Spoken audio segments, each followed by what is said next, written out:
Scientist Mel, and you are watching Atheist Edge.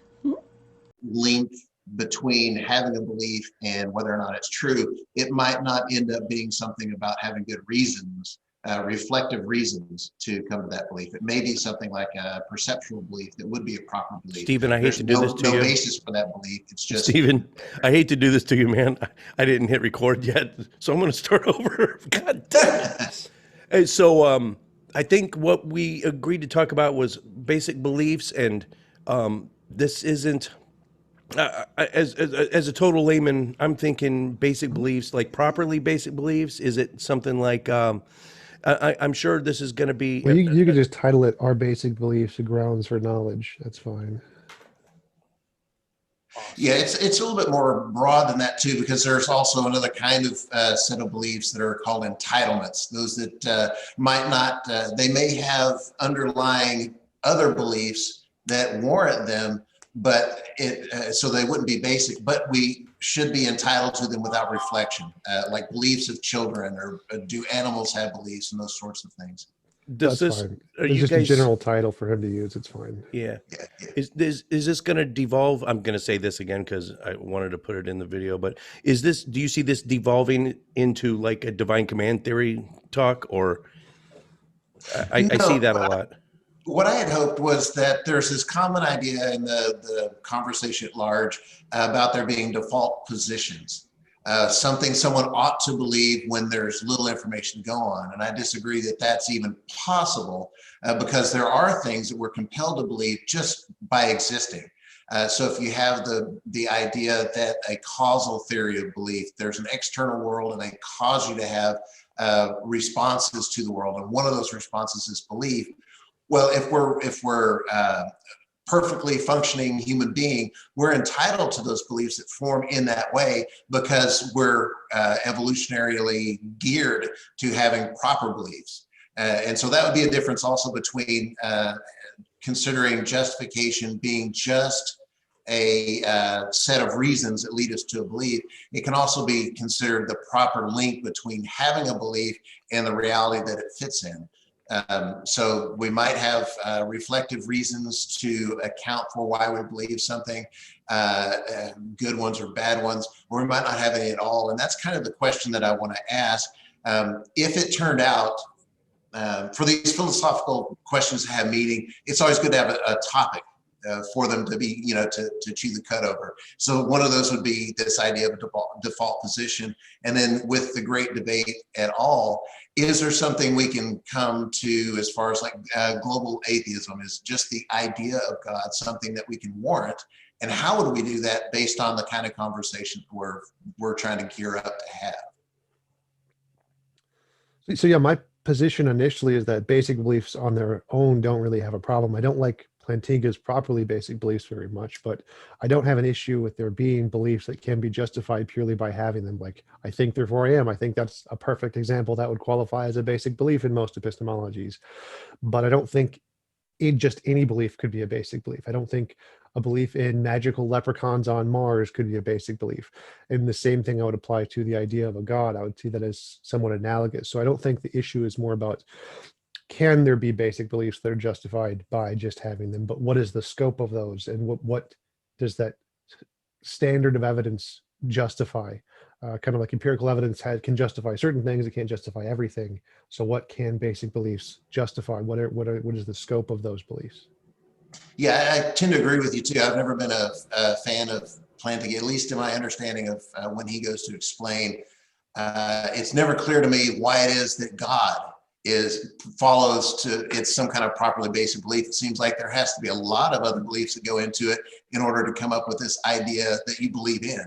So I've never been happy with it that way. For sure. But I've given a scenario before, and I want to see if maybe that will help you understand where I'm at in the kind of religious thinking that I have, and see what you make of it. And I have a scenario that relies on two really easily acceptable presumptions. And if you're interested in those, we can go over that. But it kind of goes like this. Presuming or assuming that there are at least two identical universes that only differ in that one has a God and the other doesn't. all the facts of the matter of your engagement with either kind of reality would be identical to the other, except one has a God, the other doesn't. We're talking about what would count as evidence. If you were placed in one of those, how would you know which kind of universe you were put in? You'd still have religious experience in there one, there'd be God talk, there would be atheism, there would be meaning and morality and logic and all those sorts of features that are in one world, they would be the same in the other. And for the theist, the concern is, well, I have to assume something about God to make my God talk meaningful. And first of all, it would be, how does it relate to the existence of any world? If I want to say that this is a bad scenario, I have to presume something about what I mean about God to say that he makes an empirical difference to the way things exist. But I don't think he can do that. For the atheist to be able to say that, well, there's no evidence for a God, therefore that's the basis of my belief, I think is mistaken too, because we don't know what would count as evidence if God is something that exists, but has no empirical difference to either world. And at that point, I think the atheist wins, saying, well, then there's pragmatically no difference. But that's not the epistemological question we're asking. So, there'd be no difference between God existing and not existing. I think we can all agree on that. But I'm more interested in what does this do to the atheist and to the theist? And my way of thinking is, either one of them, if you come by the impression that you're in a universe where God exists, well, then it's everything about the kind of creature that you're in and the situations you find yourself in that would lead you to that kind of thing. And the question for you, Tom, is for the theist, would that be warranted? And I already grant that same kind of thing is going towards the response in atheism. Everything in my human experience leads me to think that we're in a universe without God. And so what would be the appeal outside of evidence, since I'm arguing that there can't be some kind of appeal to evidence in either case, that the atheist is relying on the same kind of warrant, something that's basic in those terms. You can't get behind or beneath or any more elaborative than the fact that I disbelieve that there's a God, or I believe that there's a God in just the general sense. And first of all, just need to make sure, Tom, that you understand what I've said. I kind of threw a lot at you at once. Sure. So you're saying there's two empirically equivalent universes where all the facts are the exact same, one with a God, one without. And you're asking, since there's no difference between the two, there could be a God in one, and we can't falsify or verify the God in either, since they're both exactly identical. And so why would the theist or the atheist both be, or either be justified or unjustified in this case, since there's no way to differentiate between the two? Perfect. Yeah. And from my starting point, I would say that to take the basic belief language, like beliefs might be justified prior to having defeaters, but we have a significant amount of defeaters for human imagination. Like we know we imagine lots of stuff. So my epistemology starts with, I think therefore I am, and then there's some difference between my imagination and my experience. So I imagine a unicorn, I don't see a unicorn. I do not consider it to be a properly basic or a basic belief that the unicorn exists. I think that first we have to say, we have to apply some kind of method to differentiate, is the unicorn real or something true in my sensory experience independent of my imagination. And until we can do that, I think it's justified to conclude it's purely in my imagination. So I think that the position the atheist takes is that I have this idea of a God in my head, and we would need some way to show that that idea corresponds to something in reality independent of my head. And if you can't do that, then it's reasonable to conclude it's just in my head. Whereas the theist says, I have this idea in my head and I think it corresponds to reality. Why? That would be where I would be like, well, if you don't have some kind of a justification there, I wouldn't think that would qualify as a basic belief any more so than my belief that there is no God also doesn't qualify as a basic belief. I'm justified off the fact that there's no evidence. There's no way to show it's independent of my imagination. And we have good reason to believe that lots of our imaginary things don't exist. Therefore, inductively, we can conclude that God also probably doesn't exist.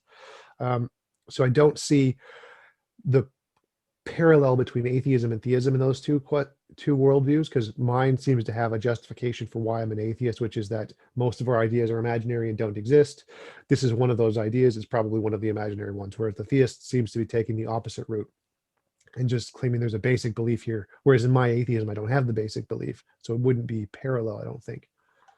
Sure, and that's a good intro to kind of what we began talking about with what's the difference between justification and having a proper link from belief to truth, or having the right to think that something is true, put it that way.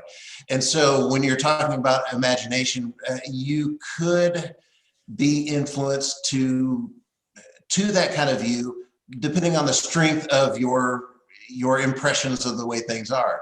I wouldn't consider something to be just a product of my imagination if it was sufficiently strong.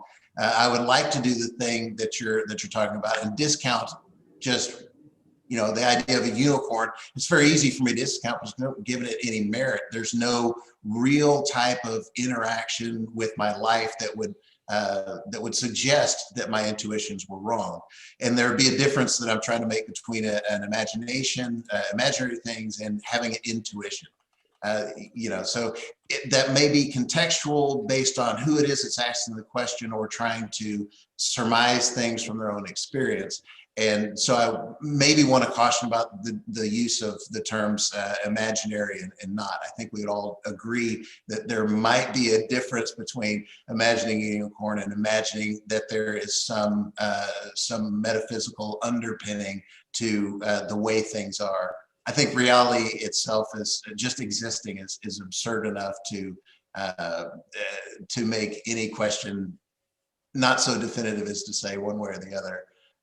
Well, the context here, when I'm using imaginary, every idea humans have start as being imaginary first, because it comes to us in the form of imagination. So that's all I mean by imaginary. It's an idea, hypothesis, theory. All of those are imaginary. It's just, so anything that we think about is imaginary first, because it's an idea in our head, and then we'd want to show, is it just an idea in our head, or is it also correspond to something independent of our head? So imaginary here is not a dichotomy. It can be both. I can have an imaginary cup and the cup exists. It's over there. So it's not exclusive in that sense. Jim had a question. Pardon? Yeah. Oh, yeah. Okay. Yeah, I didn't want to jump in and disrupt the flow, but I already had a couple questions. So I think I forget who was talking about it. Leprechauns on the moon. Oh yeah, it was Tom. So that made me think, okay, some beliefs are not basic and not justified.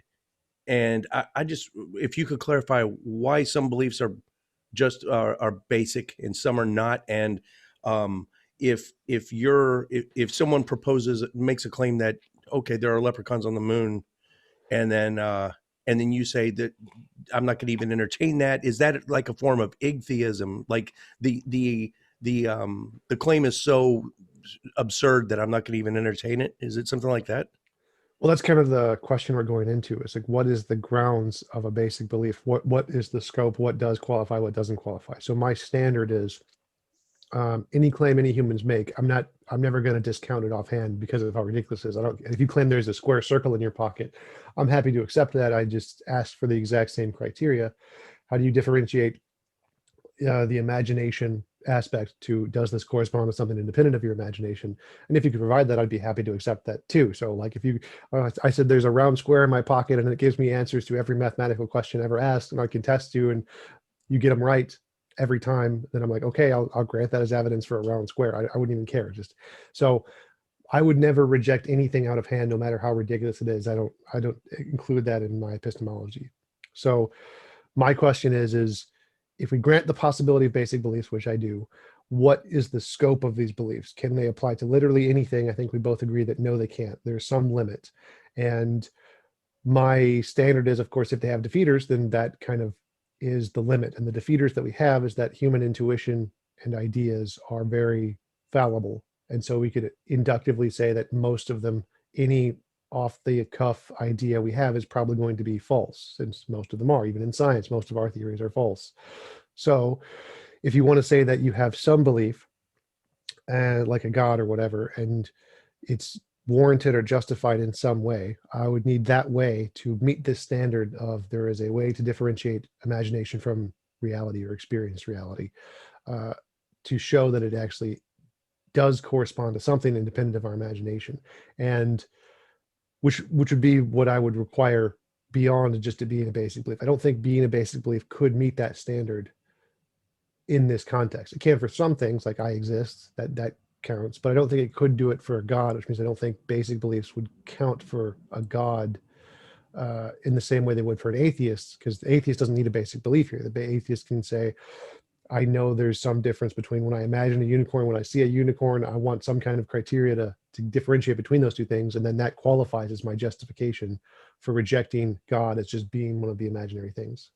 I think this might be a perfect time to chime in on my second question. So I think therefore I am, is that, I mean, we all just agree on that. What I'm asking is, are we all theists, atheists, everybody just, we're all just agreeing to presuppose that reality is real? The whole brain in the vat? I mean, are we just looking past that? And we're all just starting at, okay, reality is real.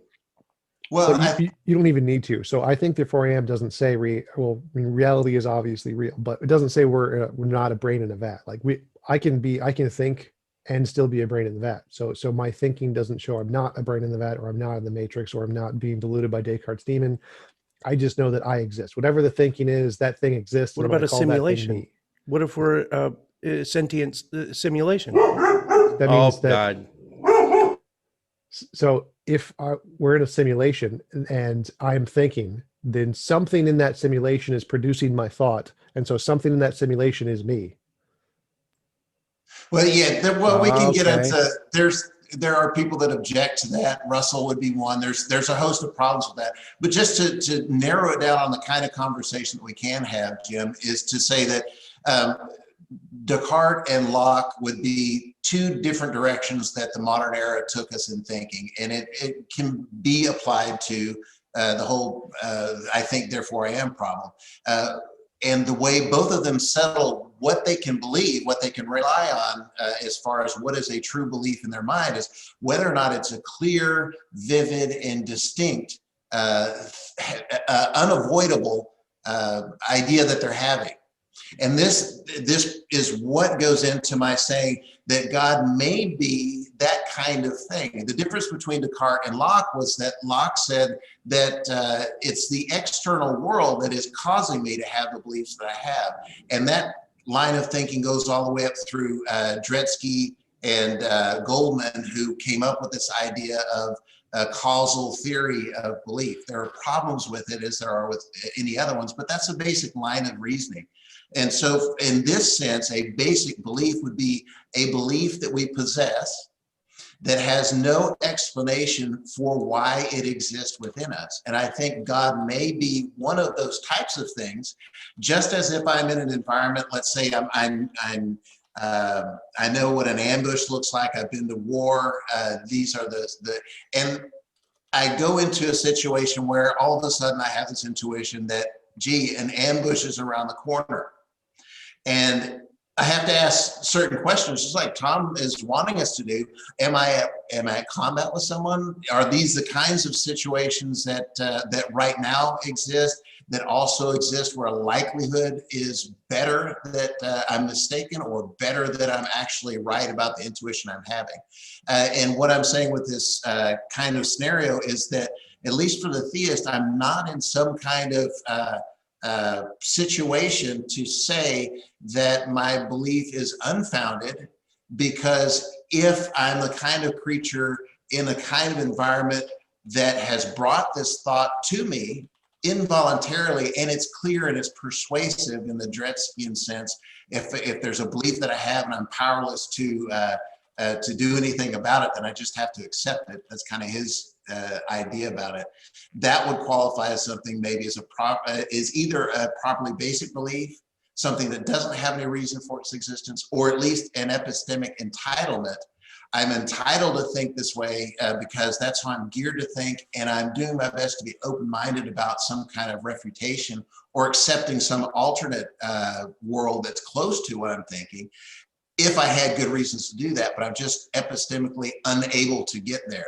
So that's the kind of warrant that I'm talking about. It may or may not involve being able to give epistemic reasons that count as some kind of justification, but it certainly gives warrant in giving a proper link between having a belief and why I might think it should be persuasive. Does that kind of cover some of the ground that you had, Jim, and then Tom, what you had just been explaining in your idea? Yeah, both of you, that was real good explanations. I'm going to save this last question because I'll let you guys go. I feel I'm disrupting your all's flow, but I've got another question. I'll hang on to it though. Yeah, so I wanted to pick up on what Stephen said there. So I would say that if we take that definition as an epistemic basis for warranted beliefs or entitled beliefs of some kind, it seems like every epileptic would be entitled to their beliefs about what they have seizures on, because it's a very powerful belief they have. They can't explain what caused them to have it. Therefore, they would be justified in all of the same ways you would, as saying this is a real thing that would be there. And it seems like like any basic belief they have, like I have a basic belief in voodoo or whatever, and voodoo, if it makes no empirical predictions about what would be different in the world with voodoo versus without voodoo, it seems like that ambiguity that it provides to the theory would actually add justification to it based on your definition. Whereas it seems that's counterintuitive, that it should be the opposite is the case, that if you add ambiguity to your theory, that I believe there is this thing, but I believe there is this thing, and it doesn't make any difference in the world, seems to make it less reasonable to believe, not more reasonable to believe. Well, it depends on, to me, on the global scale, when you're talking about global and local atheism, you have the idea that just the concept of God, having a belief in a general, there's a metaphysical reason why things are the way they are, and some call that God. That's one thing to say. And then there's the idea of a particular instance of that kind of metaphysical explanation, where we have Yahweh, we have Shiva, or whatever kind of God that you can imagine. Those are, to me, two different things. I'm interested really in one of those things, and I could care less about the other. I really don't care about localized gods. And really, ultimately, I care about the question and how we go about justifying things, not necessarily where we fall in believing in these things or disbelieving. Doesn't really concern me. Oh yeah, just to clarify, so I'm taking the global atheist position here, and I'm saying that if we take the global atheist position or any particular or general theist position, and we say which of these is more warranted or more justified, it seems to me the global atheist position is more warranted because we have this justification that pretty much everything humans think of is imaginary and fake. Like every one of our theories has been wrong in the past. Every one of our gods has been wrong in the past. Every one of our ideas has been wrong in the past, pretty much all of them. Therefore, it's reasonable to infer any new idea we have is going to also be initially wrong. And therefore, we have this additional criteria that's required for any idea, just any idea we want at all, that it needs to provide some way to differentiate, is it just one of the imaginary things or does it correspond to reality? And without that additional thing there, then I can conclude all ideas are imaginary. Well, that's what you began by saying, when I was trying to make a difference and say that, no, there's a difference between an imaginary unicorn and this idea of whether or not there's a global, something to a global idea or concept of God.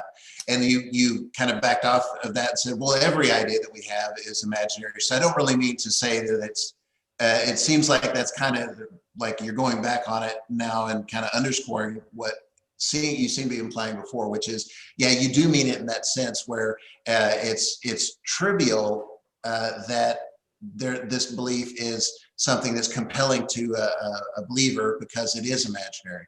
Well, mathematics is imaginary. Everything, like you were saying, is imaginary. And it's not the fact that it's imaginary that's a problem for you.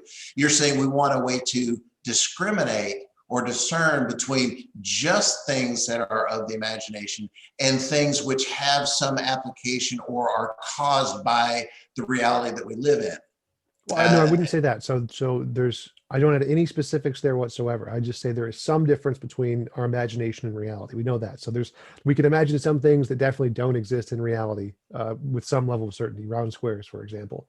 So if you want to claim that there is something you're imagining and it does exist in reality, just using a basic flow chart or whatever, we can show that, okay, so we want to show it's of the class of the things that are imaginary and exist, and not of the class of the things that are imaginary and don't exist. So we need some further feature to show it's not, since just saying it's imaginary doesn't work. If it's just imaginary, it could be of either class. We want to know if it's in the class of imaginary and does exist, which means you need an additional feature there to show, to lean towards one or the other. And that additional feature could be anything. You can propose any feature you want. You can say, I have a magic 8-ball, and the magic 8-ball tells me that is a possible feature you could use. It's just anything is possible here. So I place no limits on what that criteria may be. I'm just saying you need a criteria to additionally to the fact that it's in our imagination.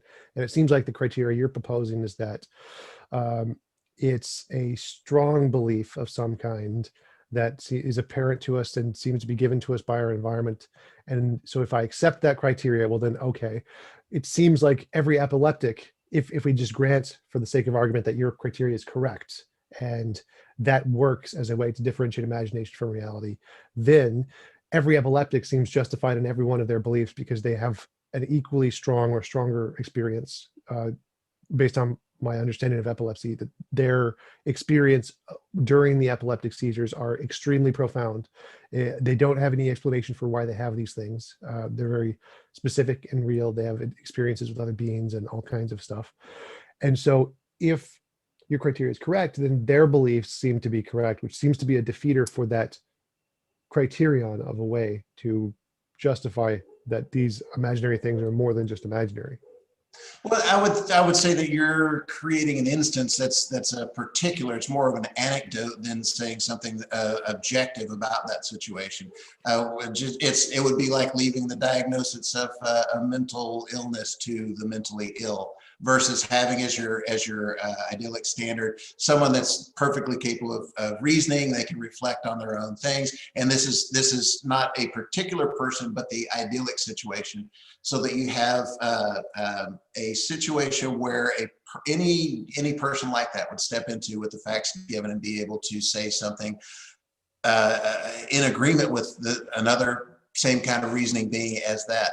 Meaning that if you're talking about an epileptic, and I don't know anything about epilepsy and the kinds of experiences that they have, I would assume that they would know that there's a difference between the experiences that they are having versus experiences that others aren't having. The important thing in that is to say how that might be the same or different than having a belief in God. Having a belief in God does not entail religious experience. It's not required to. So it would just be that you're a particular kind of thinker in a particular kind of circumstance that causes you to have the idea of some kind of metaphysical underpinning of the universe or reality, and there would be no experience with it. The criteria that you're talking about, that I'm asking about, would be, are you saying that this isn't sufficient to be warrant, or this isn't sufficient to be called justification? Because I'll agree with you on the justification. If justification to you means having particular reasons that would lead you to think of this conclusion. Well, no, I would say justification would require more than that. So I'd say that I have particular reasons to think of this conclusion, that's forming a hypothesis. That is immediately just imaginary. And then you need something additional to that to go on to show it's more than imaginary. So everything in forming a hypothesis is imaginary. All of the reasons you have for believing it is all imaginary until you have some additional feature to go beyond that, go beyond I constructed this hypothesis. Then, like in science, we say, well, okay, I can make novel testable predictions. These novel testable predictions are confirmed. I think that is a good criterion to differentiate imagination from reality. But just the forming of the hypothesis would not be. I would not count that as a justification. So in the point of the epileptic example is that is just a thing, and like assuming they have no idea what epilepsy is, assuming we're living 3,000 years ago, whatever, there's an epileptic and they just don't know it. They're having these extremely profound experiences of volcano god or whatever, and they have no idea why they're having them, and they explain this to the people like, oh, I had these visions of this volcano god, and that's why the volcano is exploding. And everyone's like, ah, that makes sense to me. And they all group together and say, they all have this kind of collective experience of the thing now, because there's this idea that's been imposed on an explanation and they all adopted the same thing. I would not consider them justified to believe that, even though it's a common experience among their people. They all have a reason based off of their environment to believe this, which is told by their elders and their mystic authorities. I would not consider that to be a good justified belief. Maybe at the time it could have been for specific reasons, but if we put that in the context of today, because we know about epilepsy, we could not say that just because if I lived in that context, it would not be justified for me to believe that, because I also have this knowledge of epilepsy as a thing. So when you combine those two facts, since we know human experiences of the same kind you seem to be describing, whether it's caused by an unknown reason that I believe in God, or an epileptic reason I believe in God, or any other reason I believe in God, those themselves, just the reasons that we form the hypotheses, are not sufficient to warrant belief or to act as a justification in my epistemology. You need something more than that, because there are infinitely many false beliefs that can meet that same criteria. It doesn't seem like a good metric to differentiate. Is it just imaginary and real, or imaginary and non-real? Yeah, so it's interesting. You're talking about you're hinting at reliabilism, in that it's not a good way to reliably get to some determination of what's true. Well, I'm not saying reliably here. I would say that it has to be able to, in the first place, like it has to get to those at all. So I can show it can do it unreliably to some degree, but I don't see any cases where it has done it reliably. So I wouldn't say there's like some probability one way or the other. I'm saying there's only seems to be probability in one direction, which is in the not correct direction, as far as I can tell.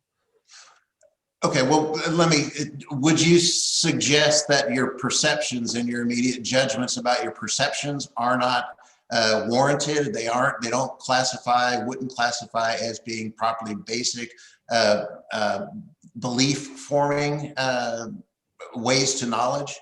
Like your eyes, your skin, your taste, smell, those sorts of things? On their own, no. I would require more. So without those, where are you at with how you're going to be a verificationist, or some kind of justification along that kind of route, where you're giving reasons for? If you can't rely on how you think, if you can't rely on your senses, then how do you form this kind of methodology that you're suggesting that has to be better than imagination, without some basis of appealing to those kinds of things that would get you there? Well, I'd say that my imagination doesn't seem to accurately represent the reality I perceive.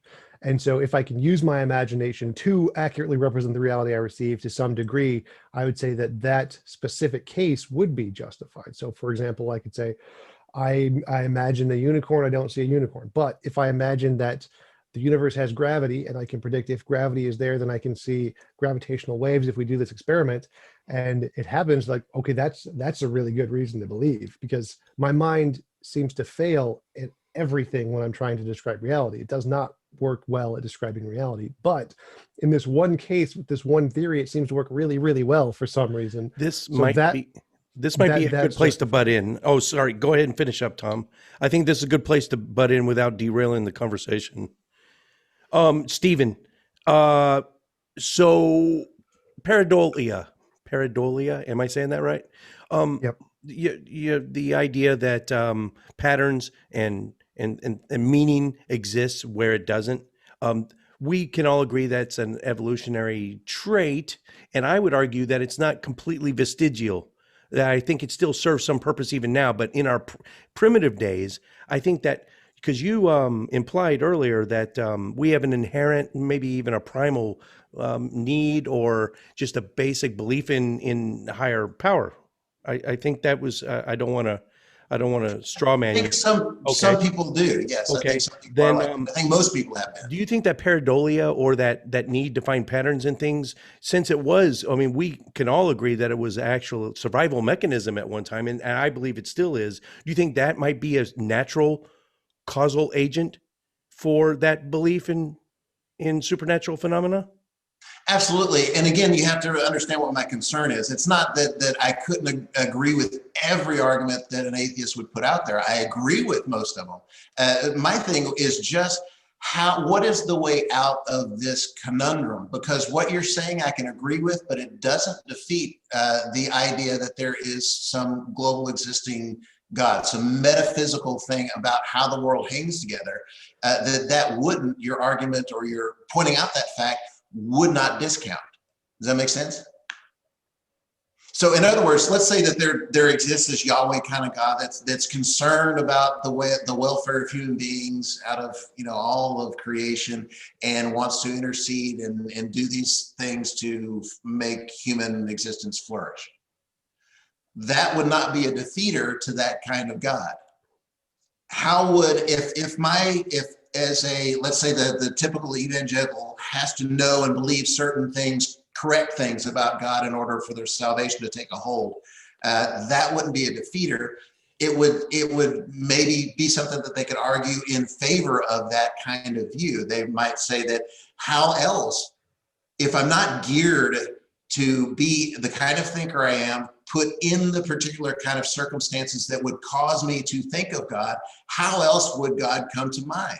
And because God has come to mind, all of these things, that just kind of feeds into that kind of, and sure, you can rationalize on either side about how that works, but it doesn't really, for me, get me anywhere as far as episteme goes. I would agree that that's a good reason not to take your uncontrolled beliefs that you have as seriously as you would like to, but also it's a caution on the other end to not let it seem like it's a defeater as much as you would want it to be. Yeah, that's a good point. So Stephen, we're talking about like the difference between there is absolutely no God, that claim, and the claim that there is some God, just general theism, general atheism. And we're saying which of those strong positions is more justified, right? Yeah, I don't know if it helps at this point to talk about strong and your psychological state of mind with these beliefs. I don't think that's helpful. What I do say is there is a for theists, for most of them, I don't think that you can just believe in God and will yourself to believe. There has to be something compelling about having that belief that sustains it. And I think it's more, it at least from an epistemological standpoint, doesn't have to be like a culturally based thing. I could be out in the middle of nowhere, this general idea of some underpinning of the way things are that might be intelligent or have put this world together, that kind of thing, that God notion comes to me outside of any kind of cultural reference. And it's a very compelling thing for me to believe. No matter else what I believe, in all honesty, I'm trying to get at the truth. I just can't not believe this because it's so compelling, even though I'm open to all the reasons why I might be wrong. And that's the kind of dilemma that I'm trying to see if we can discuss and talk about warrant in that sense versus justification. In your sense that I think you're talking about it, I can agree that there aren't really, for me, good epistemological reasons that can lead a person to think that there is a God more definitively than there isn't. But I also understand the theist who might be in a situation where everything about their human experience, how they're geared to think, and the world that they've encountered has led them to think of this thing that they're calling God. From there, yes, it's fallible, you can be wrong.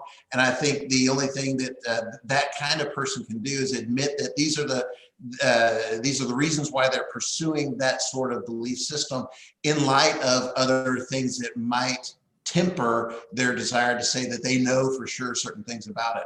And I think the only thing that's ethically responsible for that kind of person to do is try and flesh out what they mean by God, how that actually does pragmatically fit into human well-being and their life. And then aside from how religion has gone in the world as far as I see it, use that to make a better world.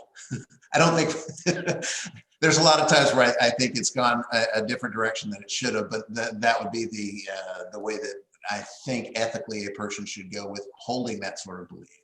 Right. And it's more so, about so my initial, what?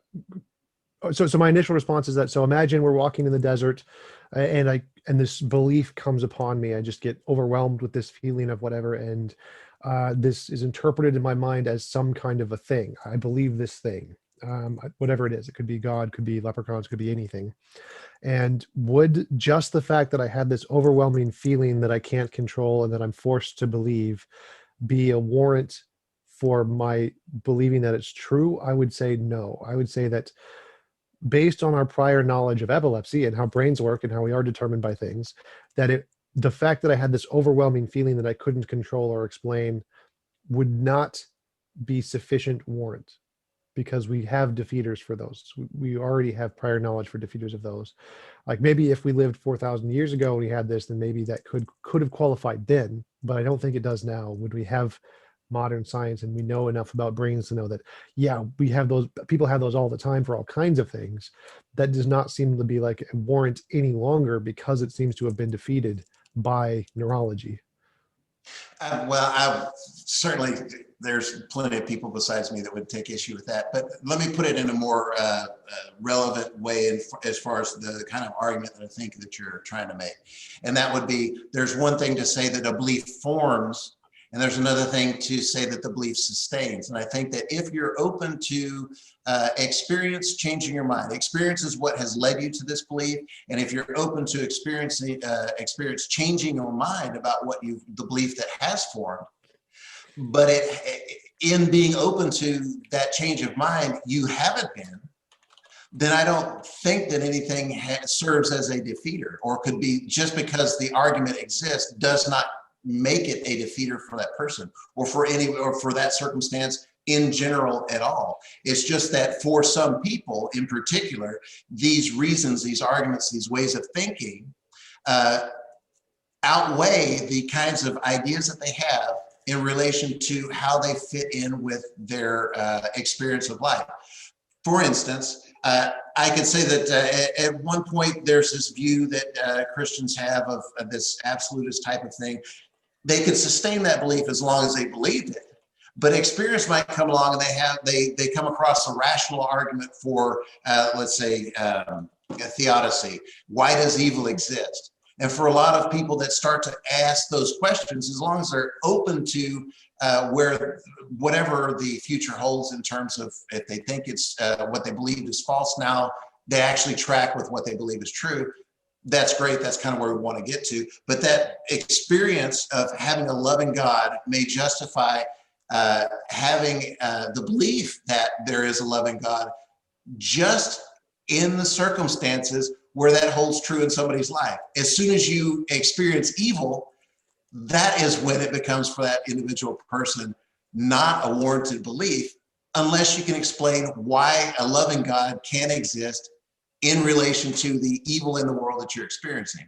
So I'm not quite sure I follow that part. So the fact that you can explain some contrary data, like any theory can do that. Post hoc reasoning is a thing. Any theory can only post hoc reasons. It's literally impossible to 100% falsify anything. You could say that I believe that the world is round, and we go into space and we see the world is round, but we could be in the Matrix. So my flat earth theory is not defeated. Am I still warranted in believing my flat earth theory? I would say no, because the evidence we have, while it isn't a 100% absolute certainty defeater, does move the dial to some degree, which is over some certain threshold that makes it, this belief is warranted to have versus not warranted to have. So if we have sufficient evidence contrary to that position, that does count as a defeater for it, even though it doesn't give us 100% certainty that it is wrong. So if we can get to some degree, I think that overwhelms the warrant. Right, and again, what I'm saying is, when I start talking about features that this God should have, those are all things that defeaters should be able to stand up against. It's not the metaphysical idea that we're talking about. We're talking about an instance of that metaphysical idea. A loving God is a particular. And when you make a particular out of God, that's when you can start saying things empirically. So what I'm saying is, when a belief forms, I'm not talking about it in the sense of justification. So go back to the original conversation where I'm saying a belief forms and a belief will sustain in light of the kind of creature that you are and the circumstances you are. Those will be the kinds of beliefs that you will have in general, and they will only sustain as long as they continue to be part of your experience and make sense of your experience. And once they no longer do, not only will you not believe them, but if you just out of psychological mischievousness try to keep on to those old beliefs, then you would not be warranted. This goes outside of having explanations. I'm talking in terms of entitlements. When could something not be an entitlement where it used to be? And then I'm tying that into your notion and the popular notion of what justification is, having specific reasons that should take any ordinary person from having no belief to having either belief or disbelief, depending on the strength of the argument made with those kinds of facts of the matter. So that's your sense of justification. Before, I was just going with the general idea of basic beliefs in the context of entitlements. So I don't think that you can force yourself to believe something, and I think your mind will change exactly as it changes your mind. Perfect. So a flat earther has the experience the world is flat. He looks around, everything looks flat as far as we can tell the world's flat. And so he has this direct experience, this intuition, and he seems very entitled because he can't not believe it. He's forced to believe it. So that belief that he's come upon that the world is flat is a basic belief for him. And he's been presented with the feeders. The world is round. We have all the scientific evidence the world is round. It's like, no, my belief sustains. This is still relevant to my everyday life. Every time I look around me, the world is perfectly flat. There is no changes. Every time I test it, every time I try to look over the ocean, it looks perfectly flat. So based on your definition, it would seem like his belief is justified in this case. Like if we take the two worldviews, world's flat, world is round, we present all the scientific data, and this guy's belief sustains, it seems that based on your definition, his belief would be justified. It depends. If that person was never in a position to have his experience change his mind, then yes, I think he would be warranted. However, what do you mean by have his experiences change his mind? So like if I'm out in the world, and the world, if I look across the plains of America, it all looks pretty fucking flat, right? So if that's my experience, that's the only view that I can ever have, yes, I think his view is warranted because it's caused by those facts of the matter. However, if you change your perspective, and we can do that today, which makes a flat earther incorrect, we can go about different empirical ways of experiencing reality differently that might defeat that initial sense that the world is flat. So if I look at go out into space, I'm going to have a different experience that causes me, because it's based on a fact of the matter, that causes me to change my beliefs. That's responsive. So in terms of the original argument that I'm saying, if there's two identical universes that only differ in the fact that there's a God, everything about the experience in both worlds are identical, and I can't have any perspective except for the fact that it ends up that I either believe or I disbelieve, or somewhere in the middle, I have no opinion at all, and that's just the way the world has made me form beliefs. Does that make sense? Yeah, but I'm going to try to, using the flat earther example, which is more about justification because we're providing reasons. It's not about the equivalent worlds hypothesis. I want to move back to that one in a bit. But first, just on the flat earther one, before we go to space, so we don't have spaceships yet, only the metrics he has, he's just looking at like the world and using lasers or whatever, the little laser thingies that can measure the rotation of the Earth. Using those, we present those to him. He's like, these don't convince me. I don't see how these are relevant to how the world is flat. But everybody else knows, yes, these do in fact show the world is round. These are very good evidence the world is round. But they don't convince him. He doesn't understand how these relate to the world being round. So he's been presented with empirical evidence, and he just rejects it. He just says, these don't convince me. So that his belief sustains. Now, from my perspective, from an impartial observer perspective, I'd see the evidence here is very sufficient. He just doesn't understand it. And so I don't think he's warranted in this belief. So I think there are defeaters. He just doesn't understand those defeaters. So if we are in a position where we have someone who's saying there's these two identical worlds or whatever, and there's no defeaters, and we say, well, actually there are defeaters, you just don't understand them. Well, I think that person isn't warranted. So the position here is that there are defeaters. So we can say that if you, for any idea at all humans have, it's imaginary and not real. We should conclude it is not real first.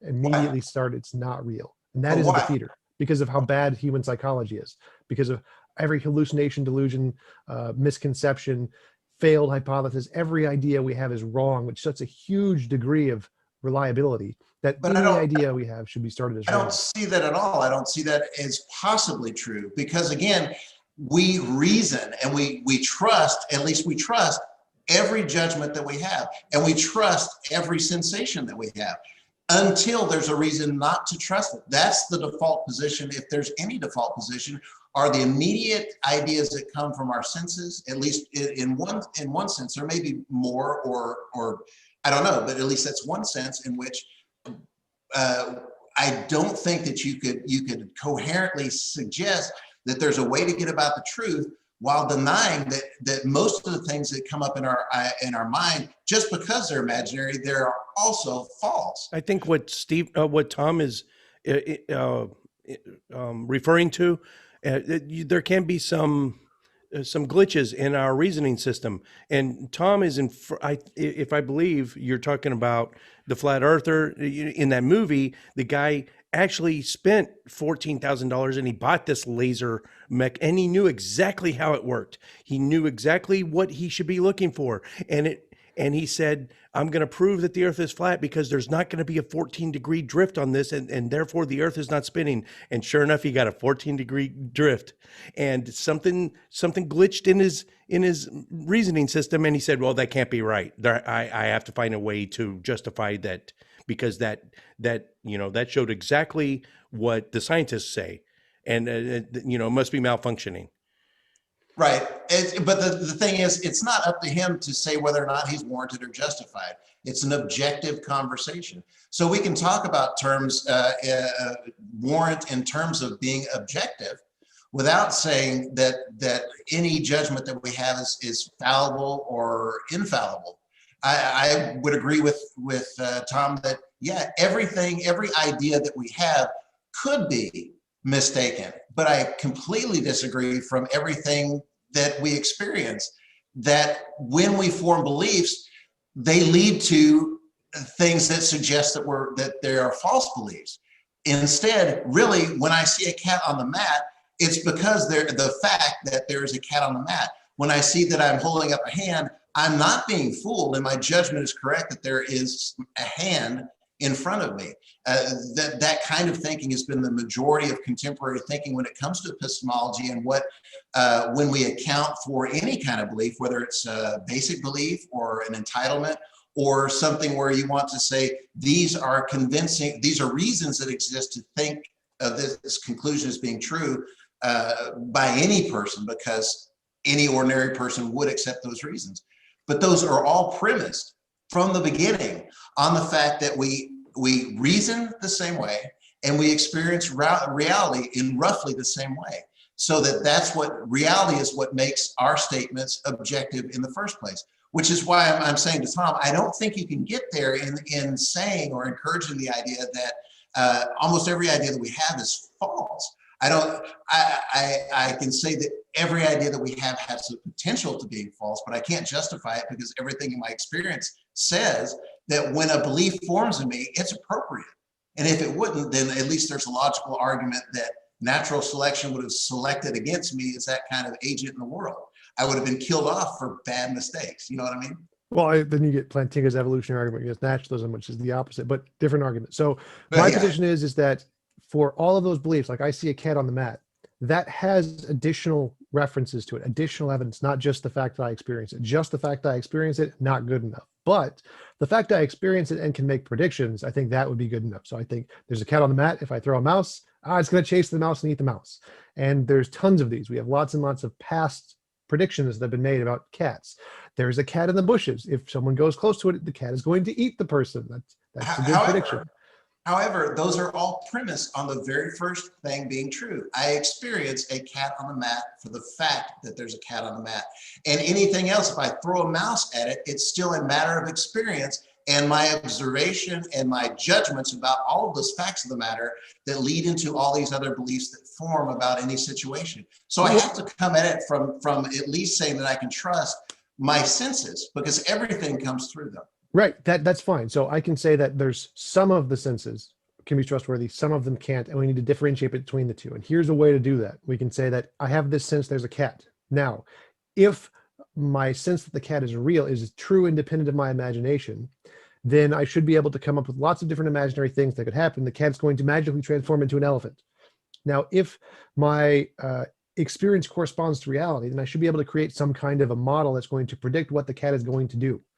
And that model is more likely to correspond to what exists independent of my imagination than one that I predict that doesn't do that. So if I can, so just the experience itself doesn't count as good enough. You have to have the experience plus some kind of model that can predict what's going to happen, what you're going to experience in the future.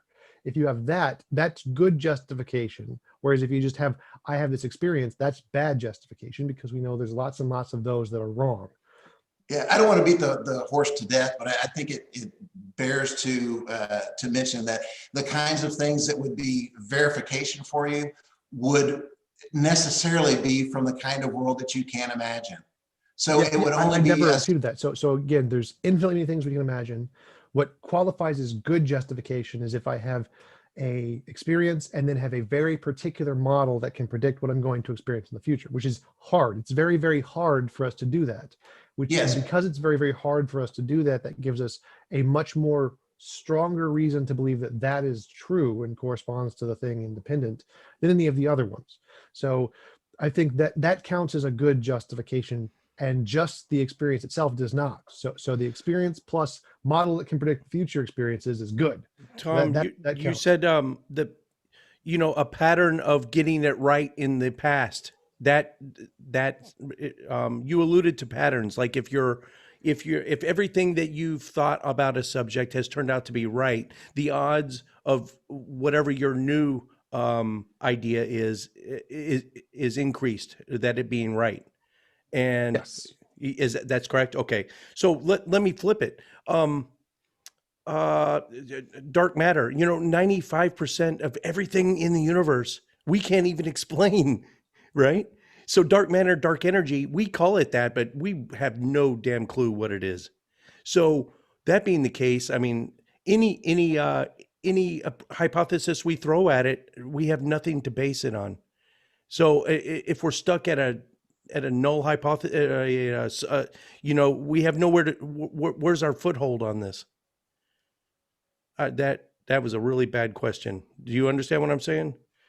Let me read it right off. I think what you're trying to say is that if there's a scenario where there's no, that there are multiple narratives that we could say are justifiable or warranted because we could imagine them and we could model them and they could predict the future, one of them might have utilitarian value if it does what one of our models says it should do. But that's a pragmatic issue. And that's also, all of those models are things necessarily that we can imagine. So it doesn't settle the question of whether or not everything is imaginable and we can rule out what's less imaginable by giving it another imaginable scenario where it can be, where it can obtain. So there's a vicious circle that falls into play when you start talking about when you can rely on your imagination and when you can't. The classic explanation would be is that it's not up to one person. If any person that's on the whole, just like anybody else, reasons the same way, experiences the world the same way, they're not malfunctioning in any way, say they don't have epilepsy, they don't have, ADHD or something else that might have effects on their memories or the ability to think and reason. That kind of person steps into a situation and has an experience, then what kinds of experiences they have would be objective, because anybody— I'm going to object right there really quick. So from my perspective, all brains are like an epileptic brain. So I'm saying every human brain has flaws. I just used the extreme of epilepsy to show an example, but I'd say every human brain, there is no such thing as a perfectly rational human brain. I'm not talking about perfectly rational human beings at this point. I'm talking about that would be just my ordinary, label. I'm talking about ordinary people, and ordinary people do exist. That's a bulk of people. That's how you come to call them ordinary. I'm classifying ordinary people as the same as epileptics. You should not trust your experiences, just like an epileptic should not instantly trust your experiences. No, that's an epistemic problem. And I'm talking about a categorical way to talk about people that makes things objective, not whether or not that we're fallible or that, but there are a class of people that do not have the same kind of reasoning incapacities as other people. So a person I don't know about that. I mean, let's consider the founder of Christianity. Basically, he was riding a horse to Damascus. For all we know, he was completely, just like you say, one of those people that zero major defects. But guess what? He fell off his horse, flashing bright light. He was immobilized. He was blinded for 3 days. He had visual and auditory hallucinations. Hey, I mean, so he's not. What is the he's not razor functioning there? as an ordinary human being. He's had Well, some. no, that's begging the question. You can't say whether he is or isn't. That would be something we have to leave as an unknown. We do not know. No, it's less. It's if you say, but and Jim is going to have to agree because he gave the scenario. He's suggesting that it's extraordinary. He's not an ordinary person because he fell. He had some kind of damage to his head. He's now seeing things as a result of that. So it's not within the regular scope of a functioning human brain that's ordinary. But there's two major ways we can look at what happened there. One is supernatural, and by fiat, by default, it has to be the least probable explanation. Well, yeah, I kind of want to just move in a slightly different direction. Okay. So we know that most ordinary humans have type 1 and type 2 biases, type 2 and 2 errors, the hyperactive agency detector. We see a rustle in the bushes, we think it's a lion because it's good for survival. So every single human, every ordinary natural human will feel this, and every ordinary natural human is going to be wrong. And so we can apply the same kind of idea to Jim's dark matter, dark energy example. We can say, okay, what's causing dark matter, dark energy? I think it's a mind of some kind. We can conclude that has been defeated. That argument, 100% is just, it's far more likely that's just our type 1 and type 2 fallacies produced by the errors in our brain. Our epileptic analogy. There's a problem in our brain. We hyperactive agency detection. It's probably not that. But if we conclude a different thing, like it's physics of some kind, we have lots of good examples of, well, this physics kind of answer is able to make predictions about the future that give us an accurate idea in our head. You're right. We can't, it's also going to be imaginary. We have an imaginary idea about what's going to happen in the future, and it gets it right. That is good reason, even though it's still imaginary, to conclude it's also more than imaginary. Because of all the imaginary things, we have very few of them can tell us accurately about the future of our experience and imagination. So it seems like there's a difference between those two. One is if we claim dark matter, dark energy, or we have these two equivalent empirical universes. You say it's caused by a God, I say it's caused by physics, or just there is no God, the hard atheist position, there is no gods whatsoever.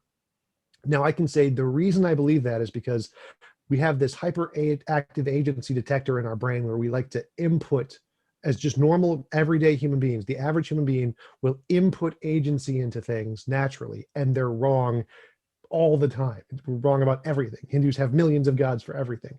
So any of those kinds of beliefs are more likely to be wrong than true. Whereas this other kind of belief, this kinds of physics predictions belief, seem to do a really good job and are more likely to be real than imaginary. And that seems to give me a stronger position on the there is no God position, because any of our preconceived notions of a God seem to be defeated by the fact that any average ordinary human is going to have type 1 and type 2 errors and have a hyperactive agency detector. Whereas my model, the non-God model, which is predicated on just prediction, does seem to have a very successful past of doing this, being able to tell us about the future before we know it with a high level of reliability, which gives us a reason to go beyond its imaginary. It's probably something more than imaginary, even though it's still something in our imagination.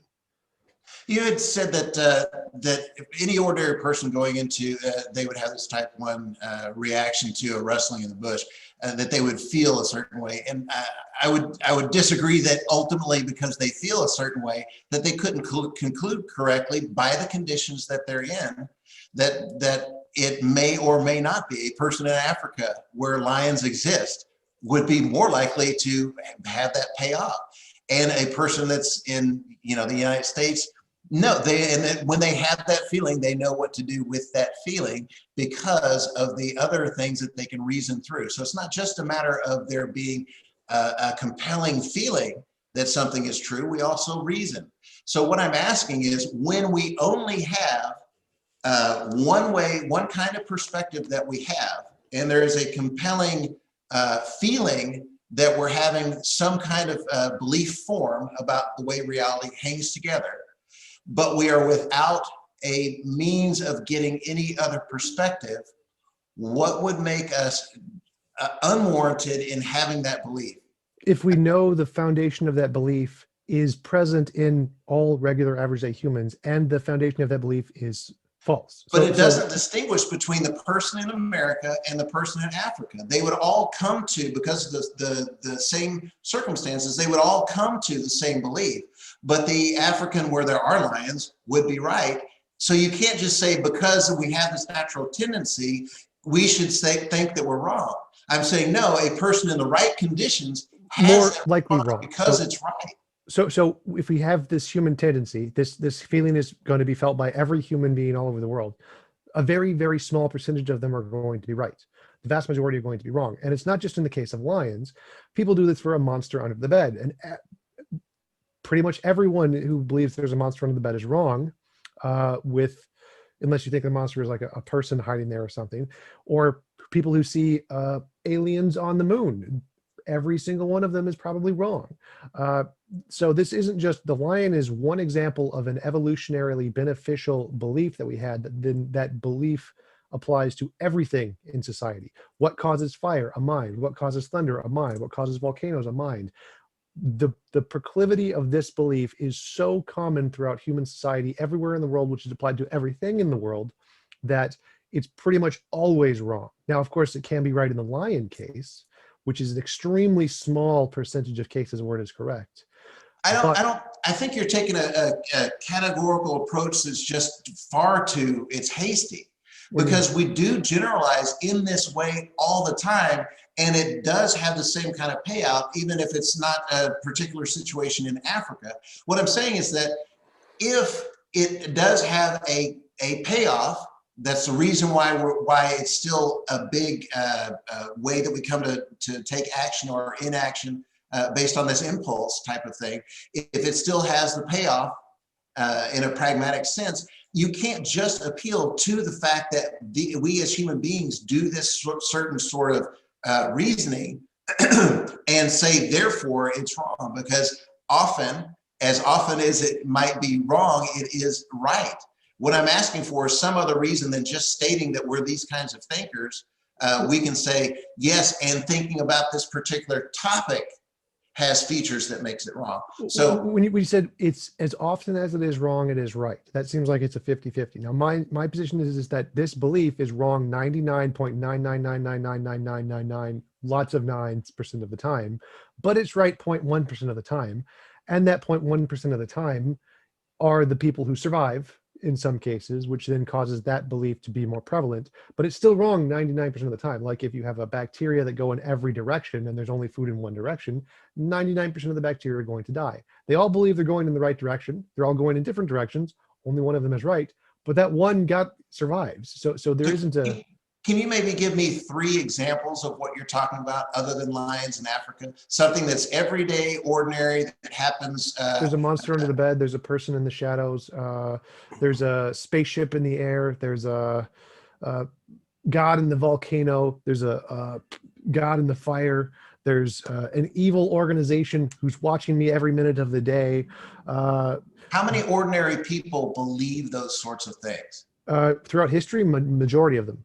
Like if we're talking about human history, the vast majority we're of talking say the at majority a moment in time, today, ordinary people. Well, no, today there's a lot of today there's a lot of background justification, like we have good evidence our world is round because we can go to space. So if we include the background evidence, then it biases most people. Well, even still, most people today on Earth still believe in magic and stuff too.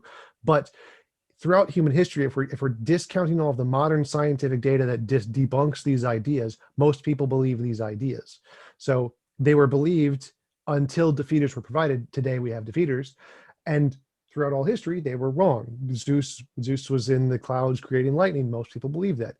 Most people believe that there was a volcano god. Most people believe that there were Hindu gods. Most people believe that there were gods in Echo who created echoes in the Roman gods.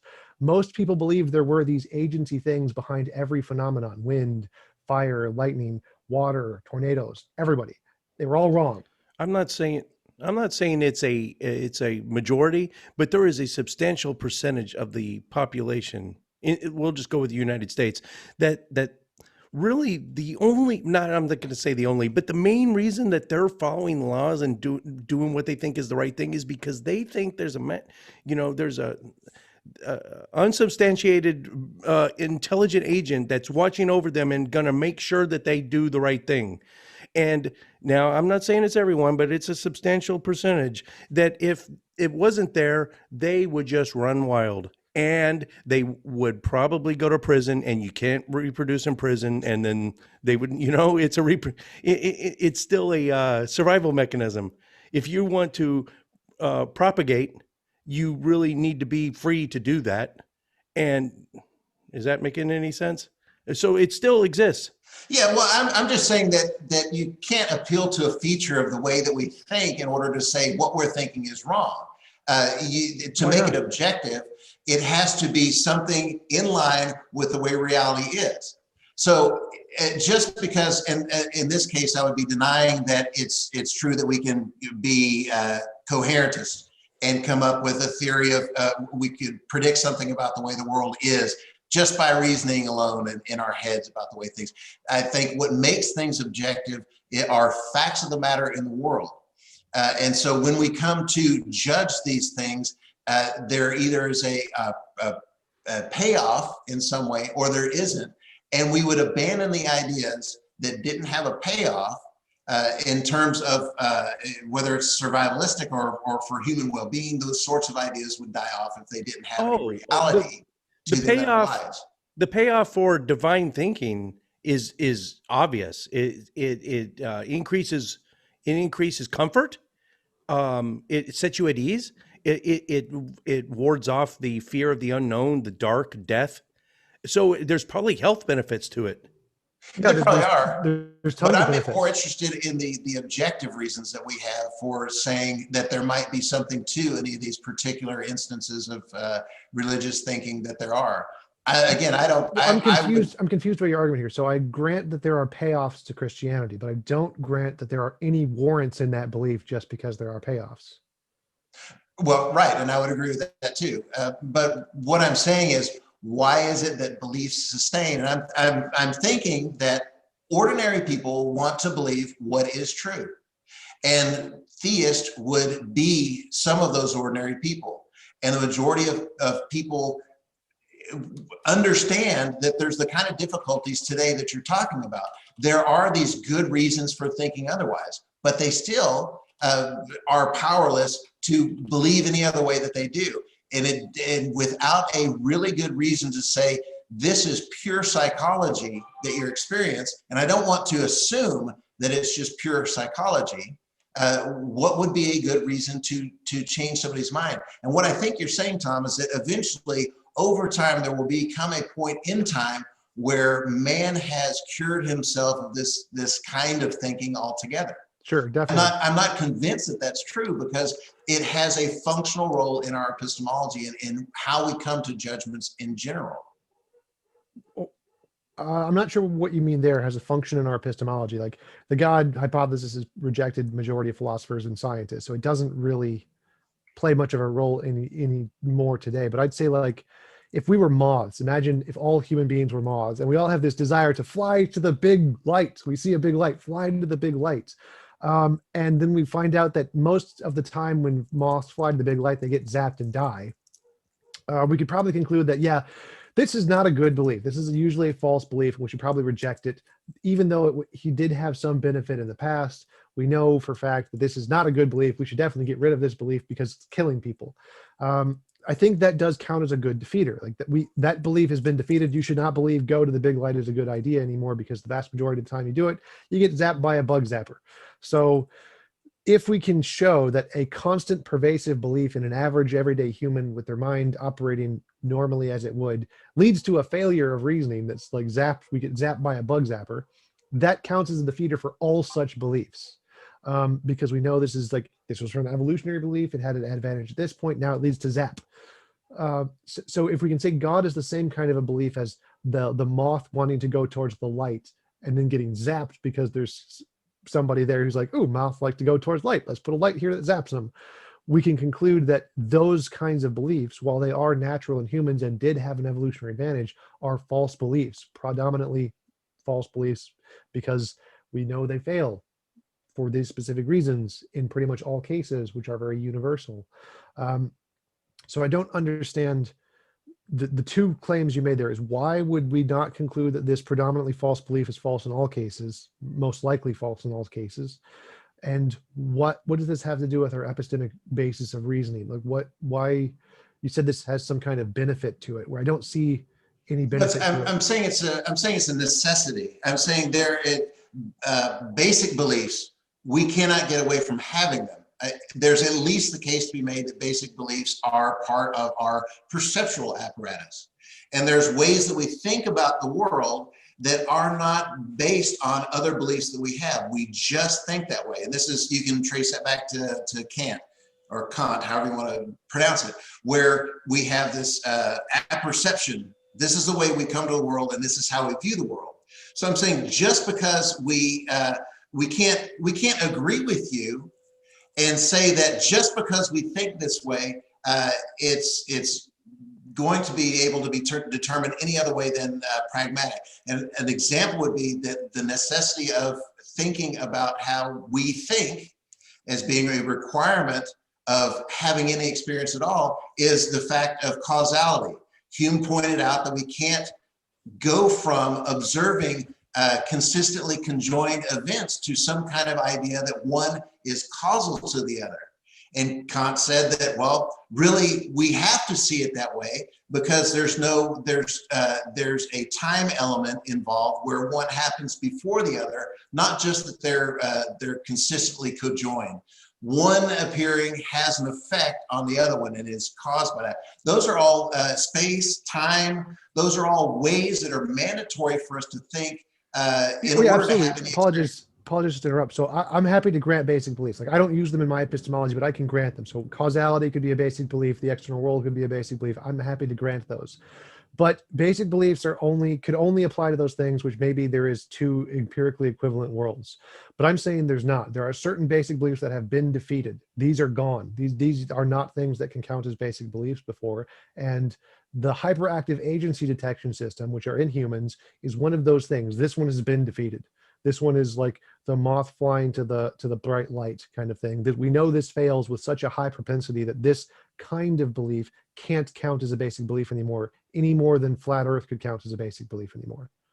Yeah, but I'm just not convinced with what you're saying. The fact that a person having this way of seeing the world is common to the way animals see the world. These are all, I'm not talking about basic beliefs at this point. I'm talking about entitlements, ideas that come about naturally because they are caused by our environment and the kind of creature that we are. We rely on those to take action.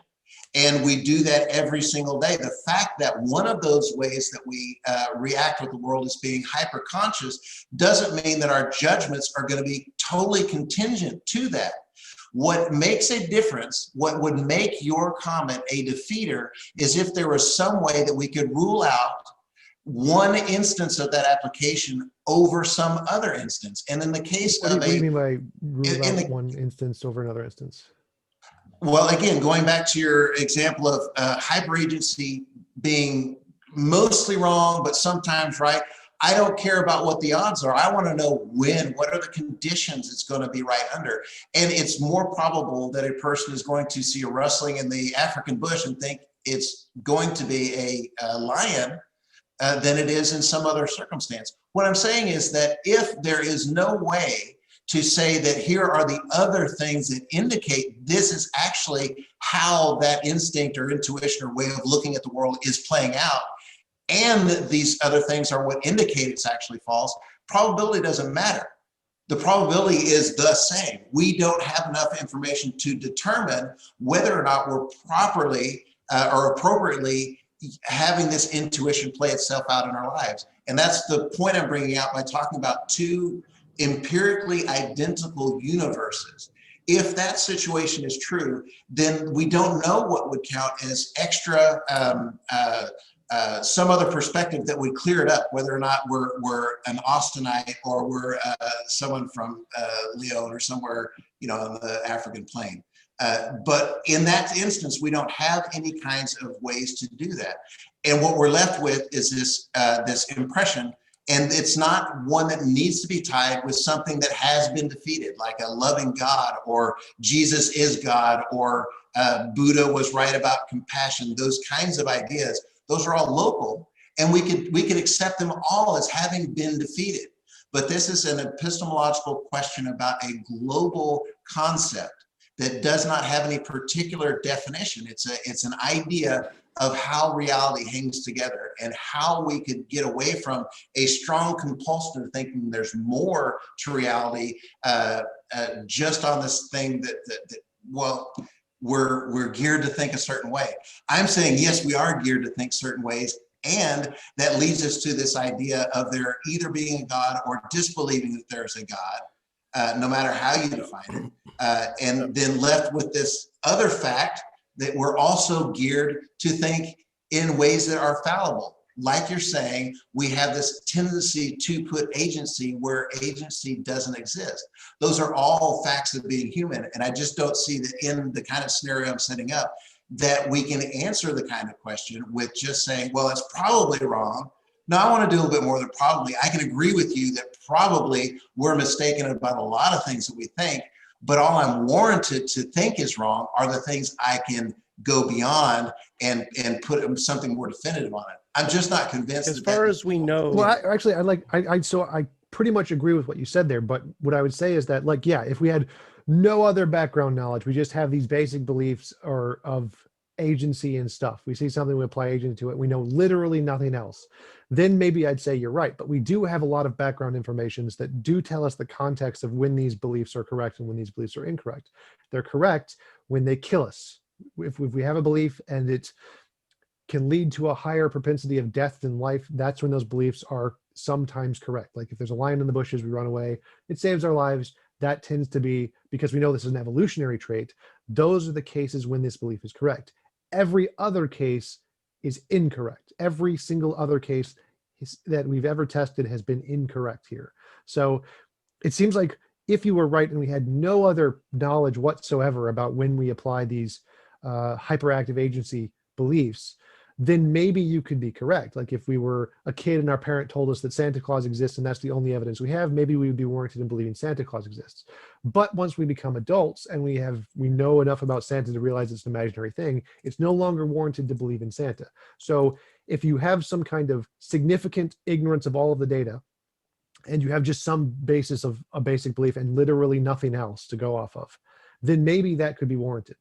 But because we do have a significant basis of other data available to us, rejecting that data would be unreasonable. And so you have to include that data, which does include a defeater for this belief, which is the fact that our belief that there is an agency in things is only true when it's going to benefit our survival. That's why we have the belief. And every other case has been wrong. And this is one of those other cases. This is like, well, if there's a God and there's no empirical difference in the world, that's one of the things that's not going to affect whether or not we survive and reproduce. So that's one of the wrong cases. But why would it be wrong? You don't have to think of this global God in terms of agency either. It could be something like Spinoza, where you have the aspects of this thing that exists on a metaphysical level are why the world unfolds as it does. It has a causal relation or some kind of inductive relation to the way things are. What do you mean by God here? Because when I'm talking about God, I mean a consciousness of some kind, Yeah, I'm saying that that's unnecessary to have. That's a particular instance. I'm talking about the metaphysical global idea of what we mean when we say something like God. It's not something that we're putting specific terms on, except to say it has something to do with the way things are. I'm confused. I'm a little confused. That doesn't. When you say that God is something that underpins reality, you're not necessarily having to appeal to anything that's conscious at all. Okay. And I'm giving the example of like Spinoza's God. Yeah, pantheism. I'm just saying that. So I'm still confused here. So is your claim that I have a basic belief that there is some fundamental nature to reality, and that's just that itself would be the extent of the God claim? It could be. What I'm saying is that's the sort of God that we're talking about. And what you're saying are defeaters are things that don't apply to that way of thinking. I agree completely, because when I'm talking about the position of atheism that there is absolutely no God, naturalistic pantheism isn't included. That would not be a God. Naturalistic pantheism would not be a God. That is scientific atheism, essentially. Pretty much any version of pantheism that doesn't include consciousness would not be considered a God by most atheist definition. So I don't would you think most atheists would conclude that if there's just some essence of the universe that's non-conscious, that would be the kind of God that they're rejecting with global atheism? I don't think global atheism is the position that there is no fundamental nature to reality. For it to be beneficial evolutionarily, it would have to be a non-conscious force that actually improved our well-being, that actually increased survivability. I think that's separate a little bit. No? So, okay. So I want to talk about what you mean by global atheism here. So when I say global atheism, reject the existence of a God, I literally mean something conscious. I wouldn't reject the existence of a naturalistic pantheism. I literally use that in most of my arguments. I don't think most atheists wouldn't say that there's no fundamental nature to reality. Like, I don't know of any atheists who would ever say that. So I don't think global atheism entails the position that there is nothing fundamental to the universe. That would seem strange to me. Yeah, but well, what I'm trying to do is kind of figure out, we haven't met before, haven't talked. There's lots of ideas that go in the atheist camp, and I'm trying to flesh out a bunch of them at once as simply as I can. So my point is not necessarily to argue that what we're talking about is conscious or unconscious. I'm saying that what you're saying defeats the argument, doesn't defeat it, because it could be one or the other. And you're specifically having to then say, yes, I'm only talking about a conscious God. But then you would have to determine what we mean by conscious. Does consciousness entail that it must be interactive in some way? And if it's not interactive, then it's as a metaphysical proposition, you can't rule it out that God is conscious, even though we may be putting agency in the place where it shouldn't be. We could all agree that that could be the case. But what I want to know is how we would know whether it was the case. Okay, so a few things there. The first thing is that, so I don't think any version of atheism rules out naturalistic pantheism. I think they all accept that as a non-God fundamental nature of reality. Like most physics stuff would qualify as naturalistic pantheism. It's just the fundamental nature of reality, which is a non-conscious thing. I don't know of any version of atheism which rules that out. So when I'm talking about a God, I'm talking about a conscious thing. Doesn't need to be, it could be a deistic God that doesn't interact. I'm fine with that. My claim is that any kind of belief that we have as humans that there is some conscious force out there, some agent-based force, is significantly more likely to be wrong, except in very few cases pertaining to whether or not we survive and reproduce, because we know this belief is a result of evolution. Therefore, any application of this belief, regardless of how we got it, towards something that isn't directly resulted from our evolutionary past is probably wrong in pretty much every case. Let me maybe go at a different angle at this with you, and it might be more interesting, because I can agree with everything, every argument that an atheist has, I can agree with them. Yeah, I can see where it might be more likely. The argument, I could grant you the argument that you're trying to make. I don't think I would, as far as in terms of just being a somebody that is involved in the philosophy of what counts as good defeaters. To me, that doesn't do it. But I can get beyond that to do the more interesting thing, which is to say, for an ordinary person, what should they do with the beliefs that they have? Because when we're talking about justification, we're not really, it doesn't seem to me that we're talking about what the point of a statement is to determine whether or not it's true. That's kind of a trivial thing. What we're trying to do is figure out how we should act in the world, how we should understand the world, and whether or not a statement is appropriate to that end. So we come about that really socially. So we come up with the kind of methods that we're going to employ and the kind of criteria that would satisfy us as ordinary people in the things. And one of those would be like predictability, like you're saying. So in that sense, this is a conversation about that Clifford and James had a long time ago about the ethics, what's right to believe. Not necessarily it's true and that's what makes it right to believe, but if we're in a situation where we're fallibilist and we know that whatever we can justify, still we could be wrong about it, then what's right to believe? So in the case where a person could admit completely to what you're saying, but in the Dretskian sense, they are so compelled without any kind of cultural or some other undue influence on them, forming a belief that there is some kind of agency in the world. How should they respond to that when they can't use that reasoning that you're talking about, that kind of justification? Stephen, are you opposed to withholding? Are you opposed to withholding judgment in the lack of evidence? What I'm saying is, do you believe that we need to slap the table and make a decision now? I'm saying that it is impossible to will yourself to believe or withhold judgment or disbelieve. These are all propositional attitudes that naturally form. And I'm going back to Locke and to Kant and to Descartes, saying that what makes something compelling and different than any other belief that we have is that it's compelling. It's clear, it's vivid, it's distinct. And if that's what the modern era began to sprout all these ideas that we have now, what has changed in the contemporary scene that would get us away from thinking that? And it seems to me, given a history of contemporary thought, we haven't gotten away from those ideas. In fact, most of neuroscience agrees that this is the kind of thing. We can't just choose what we're going to believe. You can look at Goldman in conjunction with Churchland and Dennett in the kind of neuro science that's going on in the philosophy of that kind of science that's going on. Absolutely. I totally agree. So yes, our beliefs are determined by our neurology in lots of ways. We can't change them. But is that belief warranted? Like you said earlier, if it's warranted is an objective question. It's not about your subjective mentality and whether or not you can choose to believe or not. That's irrelevant. Like I can shock you in your brain, make you believe something, doesn't make it warranted. So the question is it warranted objectively, independent of the fact that it's really compelling to you or the fact that it sustains in your life? Those are just subjective features that make you determined. So like, for example, the case I was talking about with Richard Brown, professor on my YouTube channel, is that imagine if you're a kid and your parents tell you Santa Claus exists. You could be warranted in that belief because your greatest source of knowledge is your parents. And so you trust what they say. And so you're warranted to believe Santa Claus is real. My parents told me Santa Claus exists.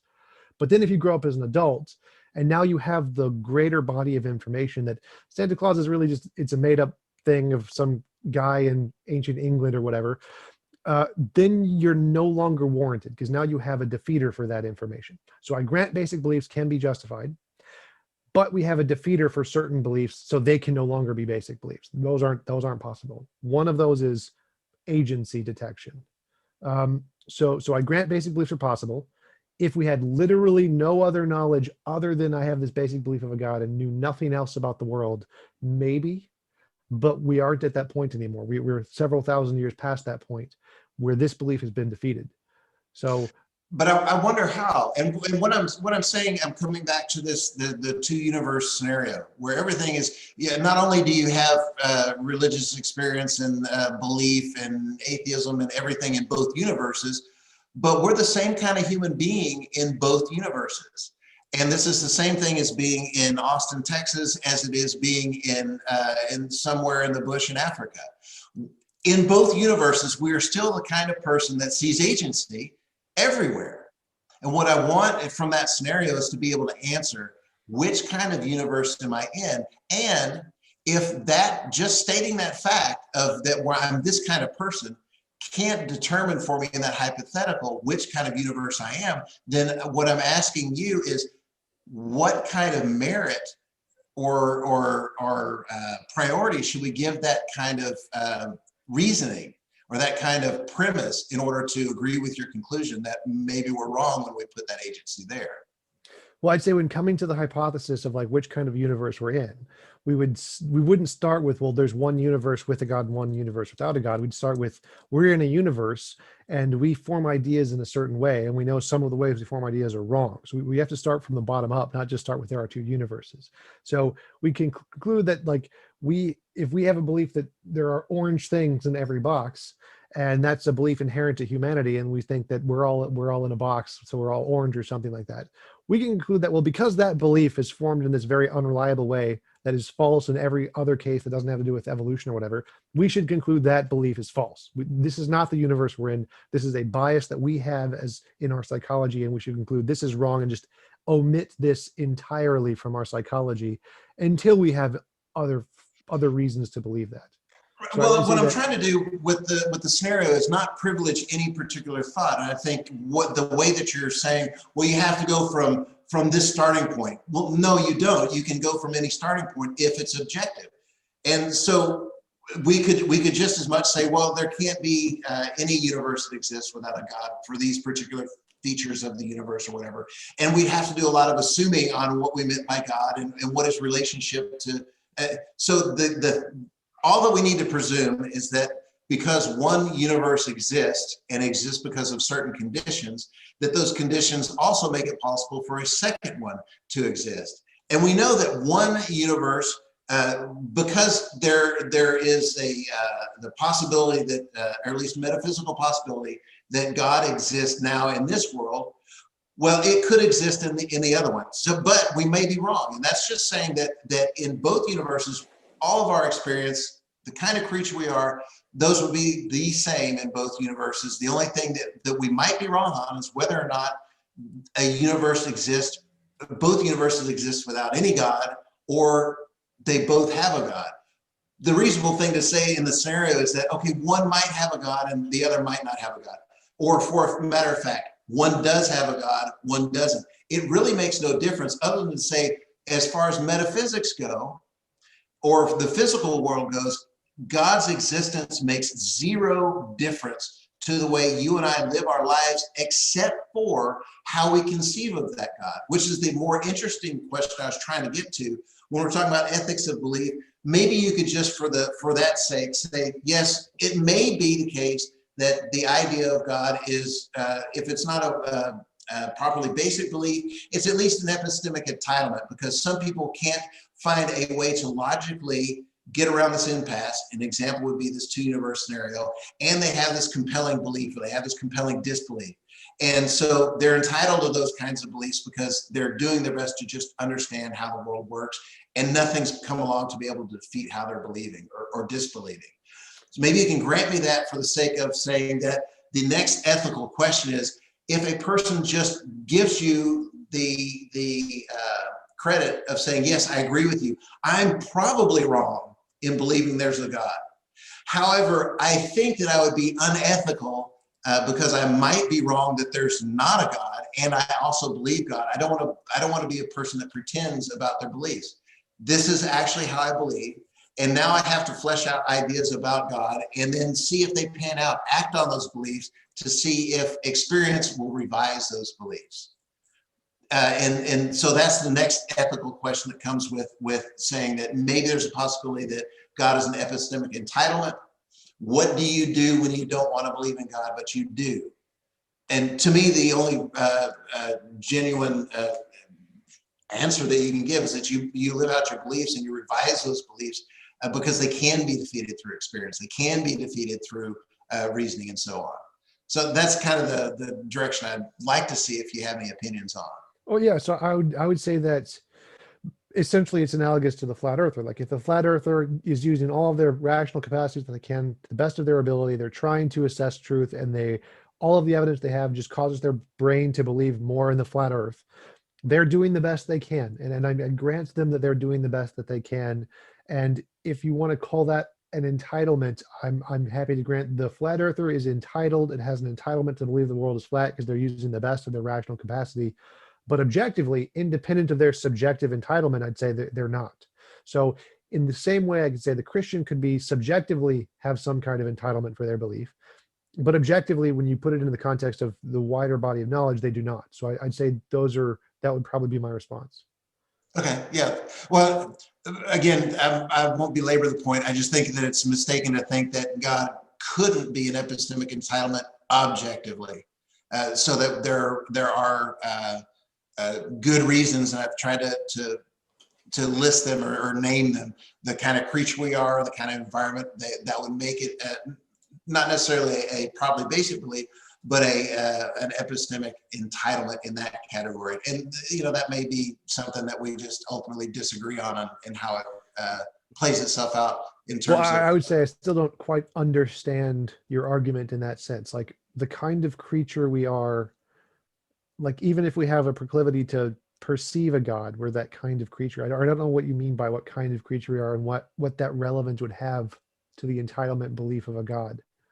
Well, can I jump in real quick, Stephen? Yeah, the kind of creature we are, we're Homo sapien. Earlier in the talk, you kind of distinguished us from the rest of the animals. We are animals. We have a 3.5 pound wet wired hard drive.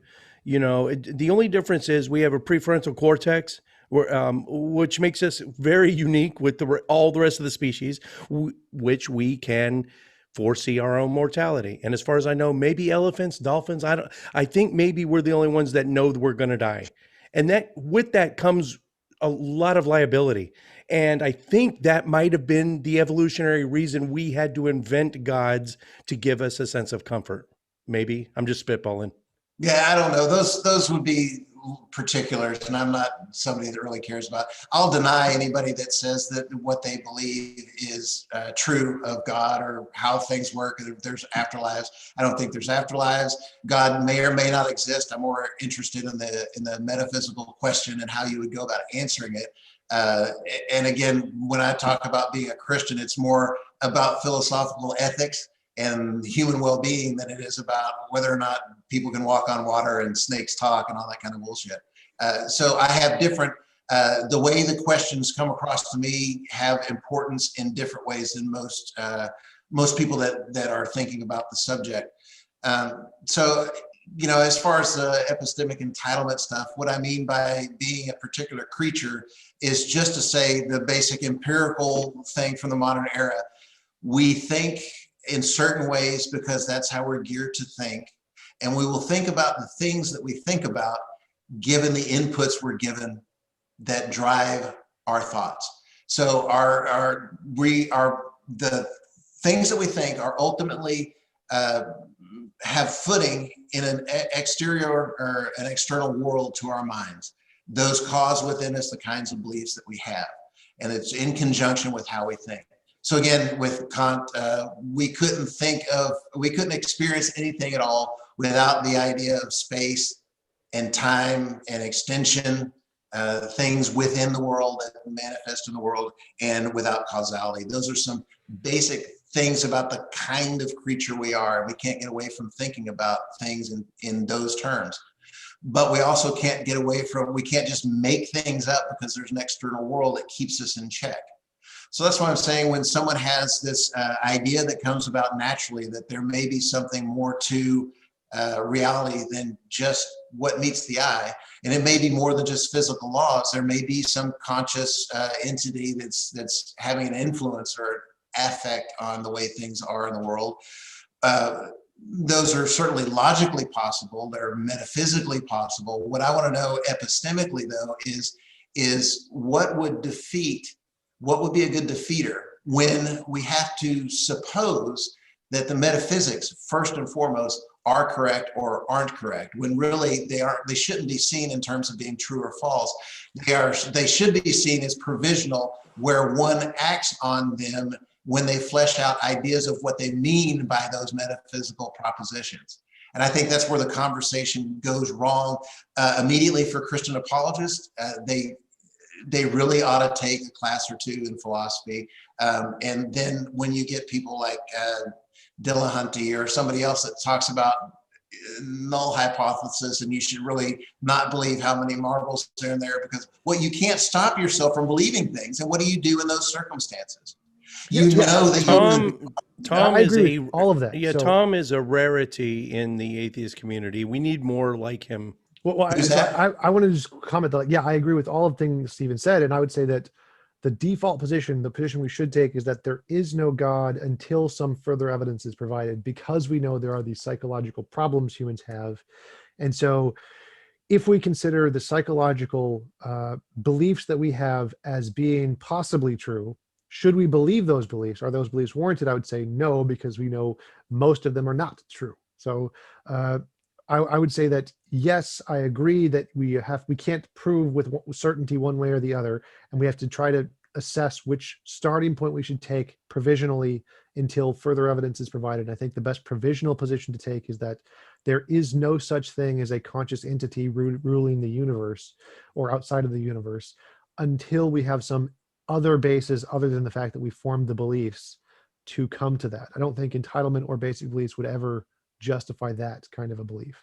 Well, that's where the problem comes in, because there are people that would love to do exactly what you're saying. What I'm saying is it's impossible to withhold belief. It's impossible to withhold doubt. It's impossible to withhold disbelief. Those are just things that you find yourself doing.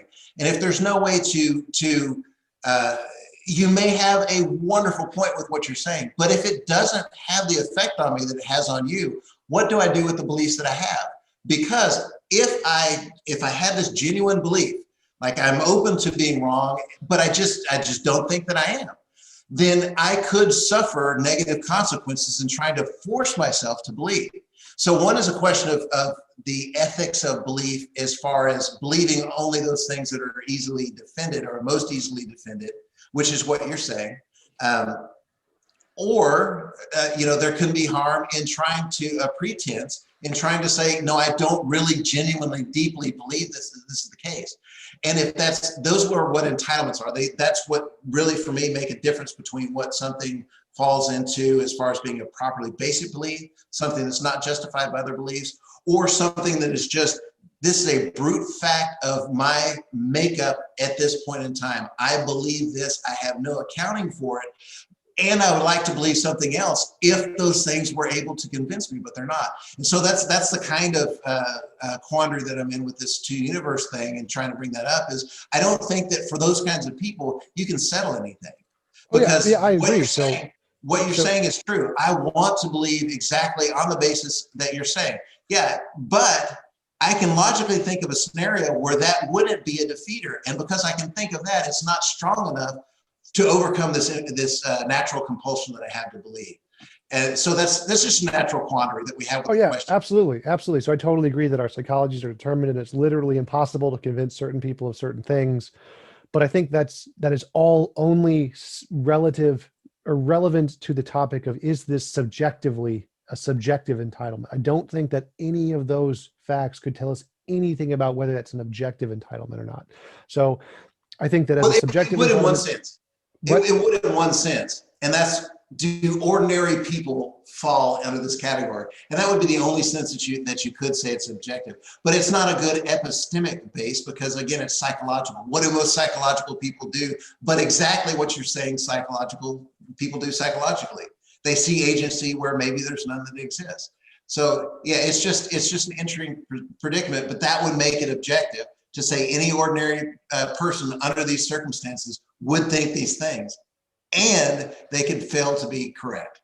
Absolutely. And that's so the like damnability of the whole thing, because we could probably agree that we're probably wrong, but what do we do? Because it would lead to psychological problems denying that this is what we actually believe. So anyway. Absolutely. So like if we changed our brain states, like if I copied every one of your neurons, I would believe exactly the same thing you would, and I couldn't be able to change it. But when I mean objective entitlement, I mean, is there some kind of reason to believe it's true independent of just the fact that I believe it? Is there some correspondence to get beyond that? Is it just imaginary thing? So I totally agree with pretty much everything you said. I would just say that that's the fact that you're unable to change your position is not sufficient to believe that your position is true about the world, even though you can't change it. Yeah, well, I'm only gonna, and maybe this will bring things to a close, or at least Jim can ask some questions. But I would say that's exactly what I'm trying to make support my argument. It's not just that I subjectively have this thing; it's that most people through time have this compulsion. They might not be able to reflect on reasons why they have it, but it's certainly objective in the fact that most people have that compulsion. But that's still, even though that makes it objective epistemically, that these kinds of conditions, the kind of thinkers we are in these kinds of conditions, lead most people to have this belief in some kind of God. It doesn't matter what the particulars are, but this metaphysical necessity of that thing seems to be an objective consequence of being a human being. But you're right. We may be wrong, and there are really good reasons to think we are. But I just don't think that it defeats the idea that it's an entitlement that everyone is warranted to objectively. And again, we may just disagree there. But at least I think we've covered a lot of ground in trying to figure out where the problems in the great debate conversation could occur, and maybe where some of the dialogue needs to change when we talk about default positions and what we should believe and shouldn't believe, when it really doesn't matter because we can't pick our beliefs. We can maybe show a good reason why or how our belief might match up with our right to live a certain way in response to having those beliefs. Or we might be able to do what is ideal and say, here are really good reasons that anyone should be able to understand and conclude something over something else. So anyway. Yeah, absolutely. I think that a good topic for next time would be what would qualify as a good defeater for any particular belief. I think that would be a good next topic for something. Yeah. Listen, it's good to meet you. And I've got one saved round. If you guys want to entertain it, we got about 15 minutes left. If you just want to, I have to get something to eat. I'm really hungry. So. Shit. Okay. I'm going to throw it out here. If you want to bounce out, Tom, the AGI singularity is going to happen objectively in the next 50 years. Ideally in our lifetime, in the next 10 years or so, right? Not very optimistic about your lifetime, huh? Huh? Not very optimistic about your lifetime, 10 years? No, I'm not. No, yeah, too much has happened to me. I don't give myself much more time. So it will learn exponentially. And as soon as it becomes self-aware, it's going to be smarter than us in the first 48 hours, literally. What do you see the odds of it saying, "Oh, your human epistemology is all wrong. Here's the correct epistemology. Here's the way you should be coming at this problem." So now we're not talking a divine intelligence, a divine agent. We're talking about something we created, and it's telling us objectively, you got it all wrong. How would that upend the validity of all your beliefs? And are we ready for this? For me, it wouldn't make a difference at all. We are stuck with being human in the circumstances we are. We can't think any other way than we do. And so I can already admit that there could be some intelligence, more intelligent than me, and that even our formal logic systems, our mathematics, we might find in the end that that's just a construct of, or a consequence of how we think. And logic makes sense of it, not because it's ontologically has its own existence outside of minds, but that it makes sense because it makes sense. We dreamt it up. And it makes sense just because of the fact that we've made it coherent with other things that we believe. It could be happenstance. And it could be the same way with any other extra intelligence, whether it's artificial or alien or divine. There may be no absolute way of thinking about anything. And we could only judge in practical terms whether or not there's an advantage to thinking one way or another, if it's even possible for us to think any other way than we do.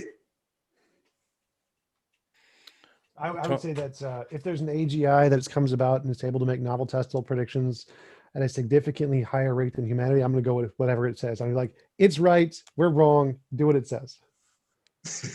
Amen, brother. That's where I'm at too. That's probably smart. And it's so ironic that the two atheists would just blind faith agree with the AGI and not God. But yeah, that's funny. Okay, gentlemen.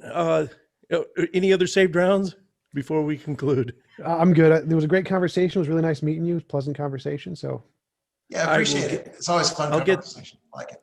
Yeah, we got to do this again, and I think Tom already identified the next topic, so we'll book that as soon as we can. I'm right in the middle of this huge project, but as soon as I'm thinking I'll get done with that by maybe the end of May. I'm seeing the light at the end of the tunnel, so we'll get through that, and we'll see you guys next time. All right, see you later. thanks.